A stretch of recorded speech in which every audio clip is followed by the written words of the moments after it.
Film की शुरुआत होती है और हम एक रेस्टोरेंट में बहुत सारे मरे हुए लोगों को देखते हैं। यहाँ पे ऐसा क्या हुआ कि लोग कैसे मरे ये जानने के लिए कहानी चली जाती है एक दिन पास्ट में।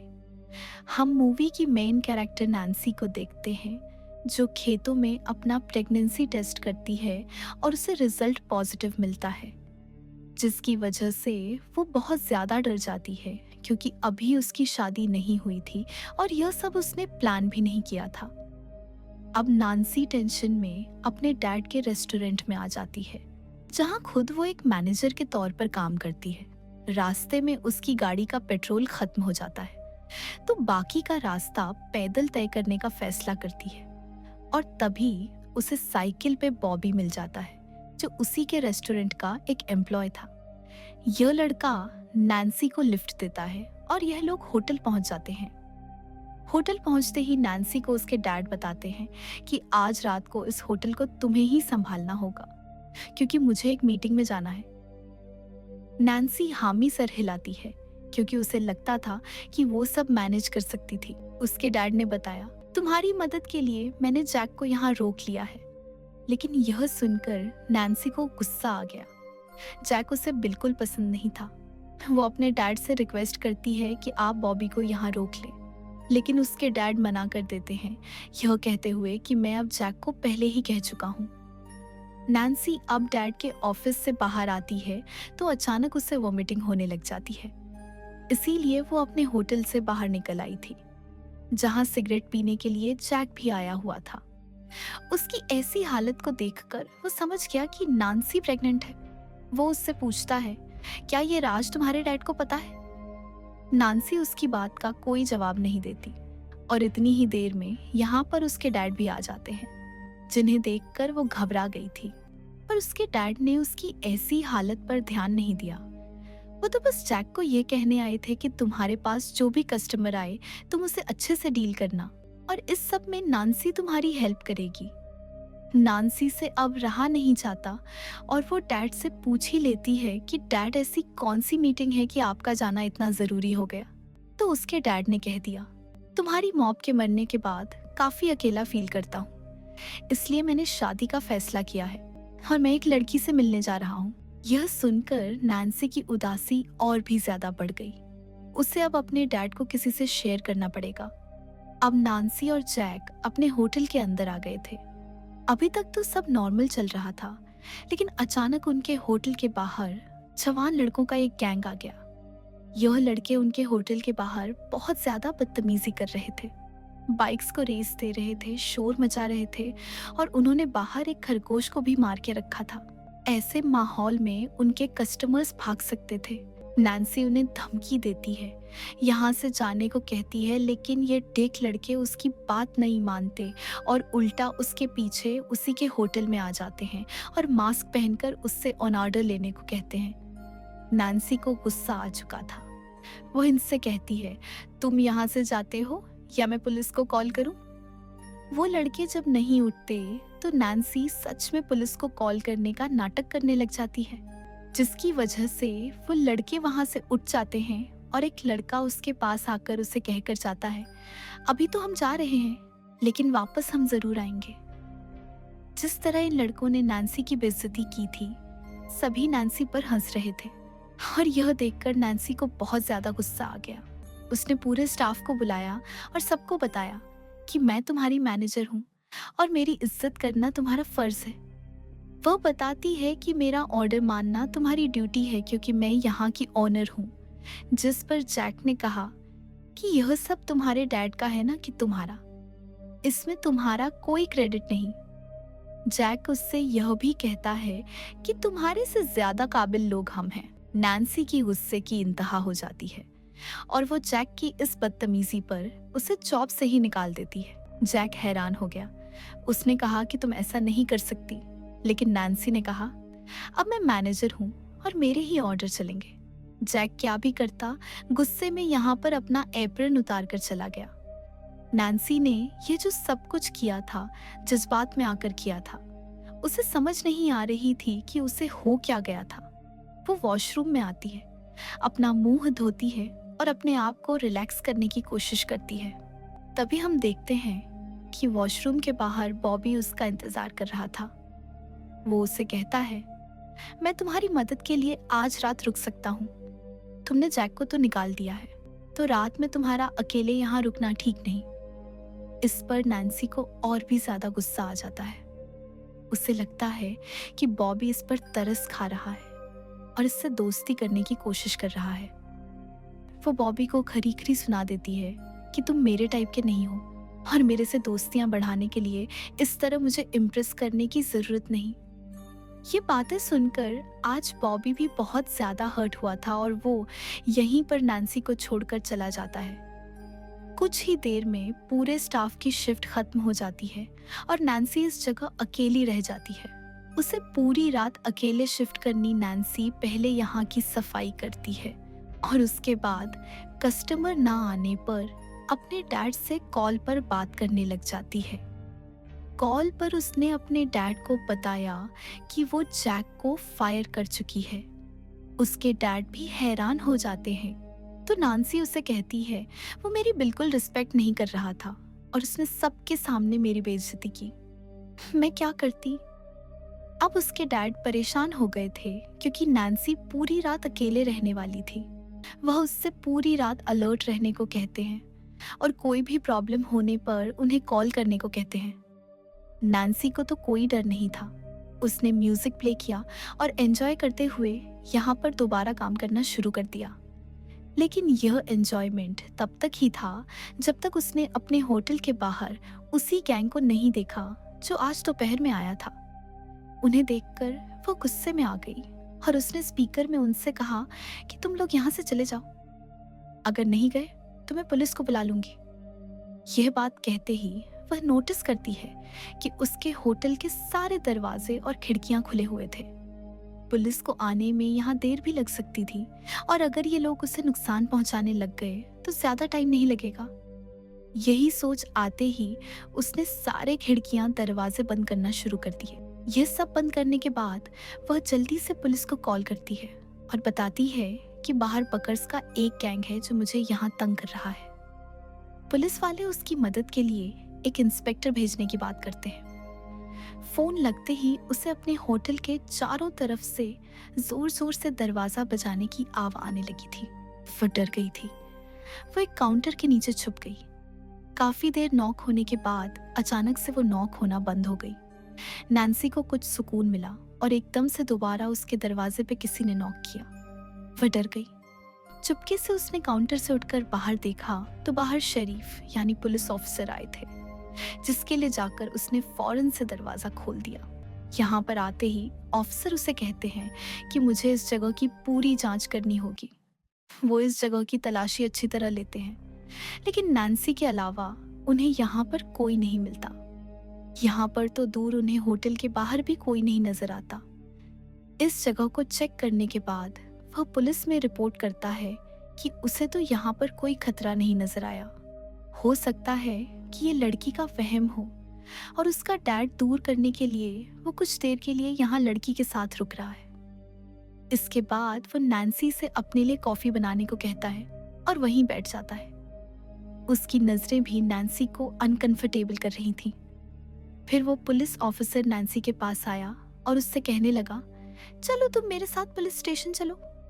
उस ग्रुप के वारदात बहुत ज्यादा बढ़ चुके हैं और तुम्हें मेरे साथ चलना चाहिए और पुलिस में कंप्लेंट करनी चाहिए। अभी वह उसे घसीटते हुए साथ लेके ही जा रहा था कि एकदम से पीछे से उसी गैंग के लड़कों ने आकर शेरफ के ऊपर हमला कर दिया और कुछ ही देर में उसे जान से मार दिया। नैन्सी यह देखकर पूरी तरह घबरा गई। अपनी जान बचाने के लिए वो गिराज में जाकर छुप गई थी। वो बहुत ज्यादा डर चुकी थी। समझ नहीं आ रहा था कि वह किसी को मदद के लिए बुलाए तो बुलाए कैसे। लेकिन तभी उसकी किस्मत जाग जाती है कि बॉबी पहले ही उसके एहसास में यहाँ आ रहा था। उसे देखकर नसे को काफी हौसला होता है और वह जल्दी से बॉबी को खामोश करवाते हुए होटल के अंदर ले आती है। और यहाँ हम देखते हैं कि वह ग्रुप के लड़के भी अब इस होटल के अंदर आ चुके हैं।